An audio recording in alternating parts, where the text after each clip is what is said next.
Next topic matrix में है rank of a matrix. तो रैंक ऑफ अ मैट्रिक्स क्या होती है? Very simple.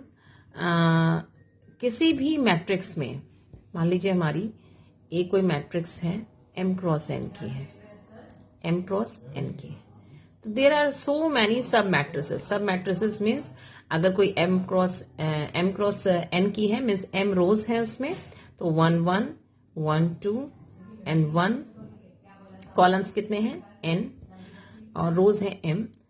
a second row है 2 1 2 2 a 2n एंड लास्ट है a m1 a m2 a mn। Okay, सब मैट्रिसेस क्या होती है? किसी भी ऑर्डर, किसने भी ऑर्डर का आप कोई पिकअप कर लो इसके अंदर मैट्रिक्स, तो उसे बोलते हैं सब मैट्रिक्स। तो देर आर सो मैनी सब मैट्रिसेस इन m क्रॉस n। ओके, तो अगर कोई कितने भी ऑर्डर की मिल सकती है, 2 ऑर्डर की भी सब मैट्रिसेस हो सकती है, 3 ऑर्डर की भी सब मैट्रिसेस हो सकती है, तो कितने भी ऑर्डर की सब मैट्रिसेस मिल जाए डिफरेंट ऑर्डर की, तो देर आर सो मैनी सब matrices of order of different order of different orders. Okay, the determinant of, अगर इन सभी डिटर्मिनेंट ऑफ दीज स्क्वायर सब मैट्रिसेस, देखिए हम जो सब मैट्रिसेस बात कर रहे हैं ये स्क्वायर है, कंडीशन लगा दी कि एक स्क्वायर सब स्क्वायर मतलब कि 2 ऑर्डर की है तो 2 क्रॉस 2, 3 क्रॉस 3 ऑर्डर की सब मैट्रिसेस कई मिल सकती हैं। तो अगर हम उनका डिटर्मिनेंट निकालते हैं, the determinant of these sub matrices are called minus. अगर हम इसका डिटर्मिनेंट निकालें, कोई हमने ये इतनी सब मैट्रिसेस ली, इसका डिटर्मिनेंट उसे बोलते हैं हम लोग माइनर, जो कि आपको पता ही है। ओके, तो अगर किसी मैट्रिक्स की रैंक हम कह रहे हैं, अगर हम किसी मैट्रिक्स की रैंक, जिसको हम रो से दिखाते हैं, उसकी रैंक अगर r है, तो अगर उसकी रैंक r है तो it means it has at least 1 non zero minor of order r। Okay, it means कि इस मैट्रिक्स में r क्रॉस r कह दें या r ऑर्डर का इसमें इस मैट्रिक्स में एक हमको एटलीस्ट 1 एक हमको माइनर मिलेगा, जिसका एक हमको सब मैट्रिसेस मिलेगी जिसका माइनर नॉन जीरो होगा। ओके, समझ में आया आपको कि हमें इसमें कोई कम से कम एक है, एटलीस्ट 1, एटलीस्ट, तो ये कंडीशन हो गई, at least 1 non zero minor of order r।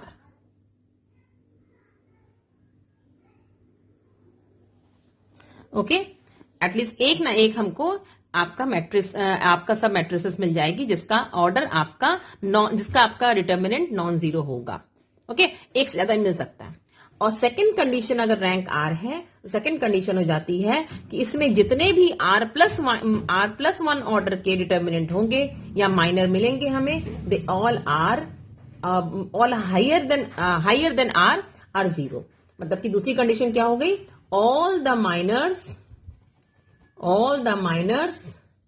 Of order r plus 1 और हायर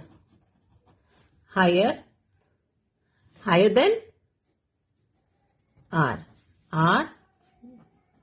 जीरो। मतलब कि अगर किसी मैट्रिक्स की बात को समझिएगा, अगर किसी मैट्रिक्स की रैंक r है, रैंक अगर r है तो उसमें आपको एक ना एक इसमें non zero minor r order का मिल जाएगा। मतलब कि इसमें अगर मान लीजिए इस मैट्रिक्स की रैंक 3 है तो इसमें कम से कम एक 3 ऑर्डर की सब मैट्रिसेस मिलेगी जिसका माइनर आपका नॉन जीरो होगा, मीन्स जीरो नहीं होगा, उसका कुछ भी संख्या हो सकती है, 1 2 3 4 व्हाटएवर। ओके, और 3 से ज्यादा, रैंक अगर 3 है, 3 से ज्यादा जितने भी सब मैट्रिसेस लेंगे सबका माइनर, सबका डिटर्मिनेंट जीरो होगा। ये रैंक की कंडीशन होती है। ओके, तो ब्यूटीफुल रिजल्ट है अभी बहुत सारे इसमें। तो एक हम result, one of the result दिखाते हैं आपको कि पहला रिजल्ट है इसका, कोई भी नल मैट्रिक्स है, if A is the null matrix है अगर, तो उस खाली एक ही मैट्रिक्स ऐसी है जिसकी रैंक 0 होती है। भाई नल मैट्रिक्स है, नल में सारे जीरो हैं, तो एक ना एक हमको मिल ही जा रहा है। एक क्या बहुत सारे हैं जिसमें सबके माइनर जीरो है, इसका मतलब सबके माइनर जीरो आ रहे हैं ना इसमें, तो एटलीस्ट वन से ज्यादा बहुत, तुम्हें एटलीस्ट वन में कम से कम एक नहीं, बहुत सारे मिल रहे हैं। अब एक इसकी रैंक 0 क्यों होगी? क्योंकि यहां पे 0 से बड़े जितने हैं, भाई हमें क्या ढूंढना होता है इसमें कि आपका नॉन जीरो आए, लेकिन यहां सभी के माइनर की वैल्यू 0 आ रही है, तो इसकी रैंक जो है वो 0 होगी। नेक्स्ट है कि if A is not null matrix, अगर कोई मैट्रिक्स नल मैट्रिक्स नहीं है, तो उसकी रैंक कभी भी 0 नहीं हो सकती है, हमेशा उसकी rank greater than equal to 1 होगी। Okay, greater than equal to आपकी रैंक 1 होगी। ठीक है, हाँ। नेक्स्ट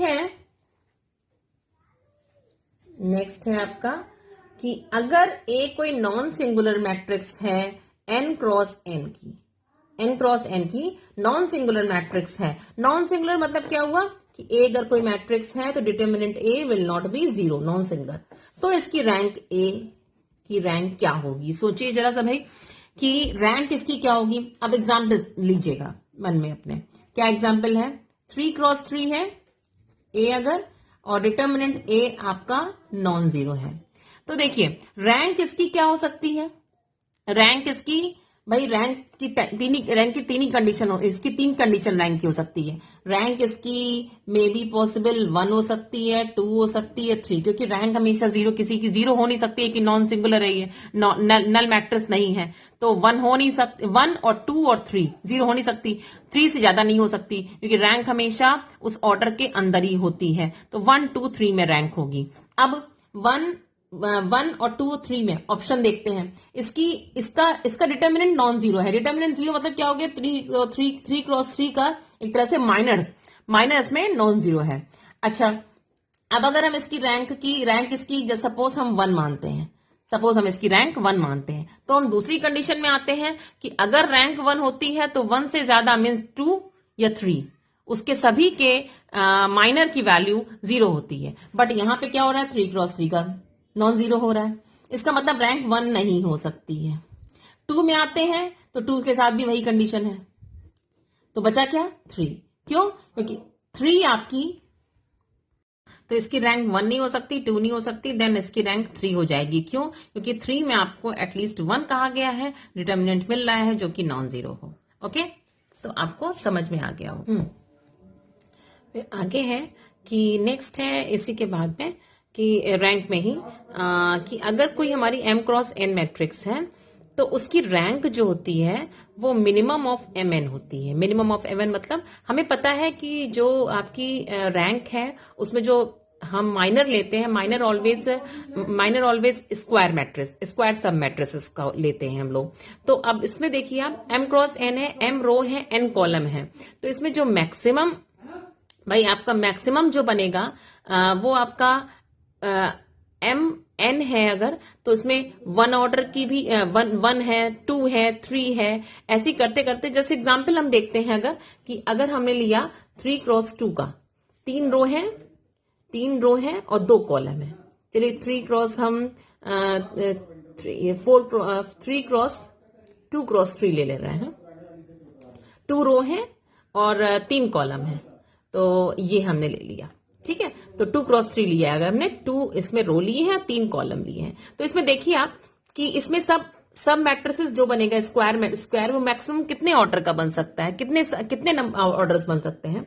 तो एक आपका 2 ऑर्डर की सब मैट्रिसेस बनेगी, 2 ऑर्डर की, इसमें 3 क्रॉस 3 का नहीं बन सकता, तो इसका मतलब 1 का तो है ही, इसका मतलब इसका जो मिनिमम है इसका मिनिमम क्या है? 2 है, 2 ही मैक्स, इसका 2 से ज्यादा 2 ऑर्डर से ज्यादा सब मैट्रिसेस इसमें नहीं बनेंगी। ओके, तो इसका मतलब क्या हुआ कि मिनिमम ऑफ mn इन दोनों का, अब इसके अंदर रैंक की पॉसिबिलिटी क्या हो गई, जब इसमें 2x2 ऑर्डर की सब मैट्रिसेस ही फाइनली बन सकती है, 2x2 तक बन सकती है, तो रैंक की पॉसिबिलिटी ये हो गई कि रैंक जो होती है वो इन दोनों के मिनिमम से कम या उसके बराबर होती है। तो किसी भी m×n मैट्रिक्स में उसकी जो रैंक होगी वो लेस देन उनके रो और कॉलम के मिनिमम से लेस देन होगी। ओके, अब जैसे एक क्वेश्चन है, अब हम स्टार्ट कर रहे हैं मेथड ऑफ फाइंडिंग रैंक निकालने का तरीका। जैसे ए हमने कोई ली, ये कितने ऑर्डर की है, 3x3।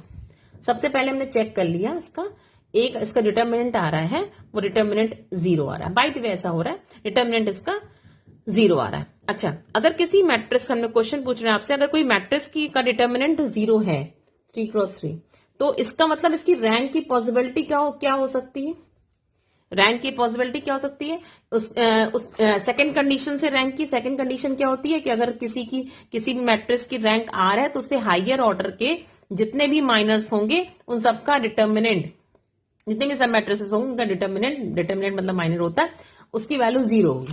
अब यहाँ पे जो मैट्रिक्स है उसके 3x3 का डिटर्मिनेंट आपका 0 हो रहा है। इसका मतलब कि ये हुआ इसकी रैंक जो होगी वो 3 तो इसकी रैंक नहीं हो सकती। ओके, 3 तो इसकी रैंक नहीं हो सकती क्योंकि इसमें नॉन जीरो मिलना चाहिए, एटलीस्ट 1 कोई नॉन जीरो मिलना चाहिए। 3 इसकी रैंक नहीं हो सकती। 3 उसके बाद जब हम आगे बढ़ेंगे तो इसका मतलब कि इसकी रैंक जो है इसकी रैंक जो है वो आपकी 2 भी हो सकती है और 1 भी हो सकती है। ठीक है, आपको समझ में आया होगा इसकी रैंक 3 क्यों नहीं हो सकती, क्यों, इसका डिटर्मिनेंट 3x3 का वो 0 हो रहा है। ठीक है, इसका मतलब डिटर्मिनेंट 0 हो रहा है, मतलब क्या हुआ कि इसका अगर हमने माइनर लिया, इसका हमने माइनर 3x3 का लिया तो वो नॉन जीरो नहीं आ रहा, वो तो 0 आ रहा है। तो इसकी रैंक की तो 3 नहीं हो सकती है, 3 नहीं हो सकती तो 1 और 2 होगी। अब अगर 1 लेते हैं, अगर हम 2 ले या 1 ले, अगर हम 2 की पॉसिबिलिटी देखें तो 2 से ज्यादा R अगर रैंक होती तो R+1 की 0 होती है, तो 2 से ज्यादा इसका डिटर्मिनेंट 0 हो रहा है, तो इसकी पॉसिबिलिटी है 2 की। अच्छा, 2 में देखते हैं, अगर हम इसमें कोई माइनर, इसमें हम 2x2 का ले लेते हैं, ये वाला माइनर मान लीजिए, हमने ये सब मैट्रिसेस ले लिया 1 2 1 4, तो इसका डिटर्मिनेंट निकाला तो 4 - 2 which is non zero. Okay, which is non zero आ रहा है, नॉन जीरो आ गया, इसका मतलब rank of A is 2। Okay, but ये थोड़ा सा टिपिकल मामला है कि ऐसे किसी का सब मैट्रिसेस चूज करना, फिर उसका माइनर देखना, फिर कहां तक देखेंगे हम, तो इसलिए एक तरीका निकाल दिया गया, क्या, एक्लन फॉर्म क्या होती है, वेरी सिंपल। एक्लन फॉर्म होती क्या है कि हम पहले एग्जांपल से आपको दिखाते हैं कि एक्लन फॉर्म में हमेशा यूज करते हैं, ध्यान रखिएगा, रो ऑपरेशंस का, एलिमेंट्री रो ऑपरेशन। ओके, रो ऑपरेशंस का यूज करते हैं, और रो ऑपरेशंस यूज करने में क्या करते क्या है एक्लन फॉर्म में कि पहला वाला एलिमेंट इसको कोशिश करते हैं 1 बनाने की, और प्रीसीडिंग 0, मतलब कि अगर यहां पे एक 0 है तो यहां पे 2 0 होंगे। ओके, ऐसा कुछ करते हैं कि यहां पे अगर यहां पे 2 0 है तो यहां 3 0 होंगे, मतलब कि अगर यहां पे ऊपर की रो में, सेकंड रो में 2 0 हो रहे हैं तो नीचे 3 0 है, मतलब कि बढ़ते हुए क्रम में 0 आपके बढ़ते जाते हैं। ओके, मान लीजिए यही क्वेश्चन है, एग्जाम्पल देखते हैं, तो हम देख रहे हैं यहाँ पे ऑलरेडी 1 है, कोशिश करते हैं पहले एलिमेंट को 1 बनाने की, इफ पॉसिबल। यहाँ पे 0 करना है तो आप क्या करोगे, इसी मैट्रिक्स में लगाते हैं, क्या लगाएंगे, R2 is equal to R2 - R1, तो मैट्रिक्स क्या हो जाएगी, 1 2, बड़ी सिंपल लैंग्वेज में समझा रहे हैं आपको, 4 - 2 2 2 - 3 1, और यहाँ पे हमें 0 करना है तो ये क्या हो जाएगा, 2 4, 2 से मल्टीप्लाई कर दिया हमने, एंड देन हम R3 - 2 R1 कर रहे हैं, so R3 - 2 R1 next is equal to R3 - 2 R1 कर रहे हैं। ठीक है, R3 - 2 R1, 2 - 2 0, 6 - 4 2, 5 - 6 -1। ओके, नेक्स्ट हमने देखिए, हमने 2 ऑपरेशन एक साथ लगा दी, कोई टेंशन की बात नहीं, क्योंकि R2 और R3 दोनों में अलग अलग लगे। अब देखिए यहां पे एक बहुत एक्लेन फॉर्म आपको बहुत सिंपल तरीके से बता रहे हैं। यहां पे एक जीरो है तो नीचे शुड बी 2 जीरो, पॉसिबल है, पॉसिबिलिटी हो जाती है 2 जीरो होने की। यहां देखिए डायरेक्टली ये जीरो हो रहा है, कैसे? अगर हम इसमें ऑपरेट करते हैं what, R3 is equal to R3 minus R2, 1 2 3 0 2 minus 1 0 0 0। Okay ठीक है, कोई बात नहीं, एक जीरो है, ज्यादा नंबर ऑफ जीरो हो सकता है कि 3 भी हो सकते हैं, 2 भी हो सकते हैं, लेकिन 3 मिल गए, वेल एंड गुड, कोई बात नहीं। एक्लेन फॉर्म जब निकाल लीजिए तो जो रैंक होती है is the number of non zero rose, a very important rule, non zero रोज, जितनी भी काउंट कर लीजिए, जितनी नॉन जीरो रोज आएंगी वही आपकी रैंक होती है। तो इसमें नॉन जीरो रोज क्या कौन सी है? एक है ये और दूसरी ये है। नॉन जीरो रो मतलब ये नहीं होता कि जीरो कोई भी ना हो, एक भी नॉन जीरो एलिमेंट है तो उसको नॉन जीरो रो कहते हैं। ओके एक भी नॉन जीरो एलिमेंट है उसमें तो उसको नॉन जीरो रो कहते हैं। तो इसमें दो है नॉन जीरो रो, एक तो जीरो है पूरी, इसको जीरो कहेंगे। तो इसमें दो नॉन जीरो रो हैं तो इसकी रैंक आपकी 2। बड़ी सिंपल लैंग्वेज में समझा रहे हैं आपको। किसी भी मैट्रिक्स की रैंक निकालनी है तो उसको एक्लेन फॉर्म में चेंज किया, एक्लेन फॉर्म में जब चेंज कर लिया, एक्लेन फॉर्म मतलब यहां पे जीरो है एक तो नीचे 2 जीरो या 3 जीरो होने चाहिए, बढ़े हुए संख्या होनी चाहिए। उसमें जब हमने एक्लेन फॉर्म में change, this is the echelon form, this is the echelon form. Okay only using E row operation, only row operation, column operation नहीं यूज करते हैं इसमें। जब एक्लेन फॉर्म में मैट्रिक्स रिड्यूस हो जाए तो उसमें number of non zero row count कर लीजिए, it will, this will be your rank. Okay